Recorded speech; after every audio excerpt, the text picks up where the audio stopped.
Потеряли мы с тобой ключи от рая.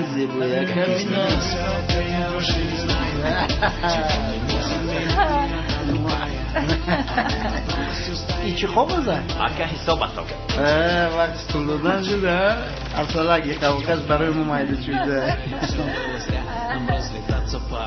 Уже конец января, и волки молча стоит. 5000 خودم کور نیستم دیدیشم برادر این چی است؟ مگر ما 5000 خوردیم 5000 اکا تو چی حساب همه رو در من نوشتی؟ ای برادر تو مگر اخلاق رو خوردی در 5000 من 10 سال زندگی میکنم یک آدمی با غرور رو بینم در قیمت حساب میکنم یک دقیقه اکا اخلاق کم تخصیصی کنی در بلود میشننی سطح خوب سه خولی میکنم در اینجا چی گفت؟ برای حساب ناراضی کرده شده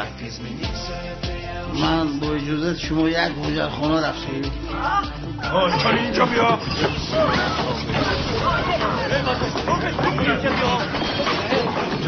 برادر رو روم شاید یک دقیقه بانک من پول گرفته اومده پرداخت میکنم چی آدمه نمک گیر پس کم میزنی ها ای برادریست تو من رفته پول گرفتم میبیام ایست کم طرف ای برادر وضعیت ما رو هم فهمید من در برام اینقدر پول ندارم خیلی کردم طرف خونه شما ارزون است با یک برادرم زنگ میزنم پول رو گرفتم میبرد میشه خیلی چیکار کنم مایلش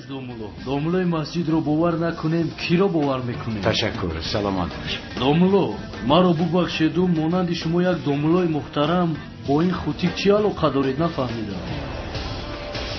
من خوتیک برادر در میگه پی گفتگی جواب میتی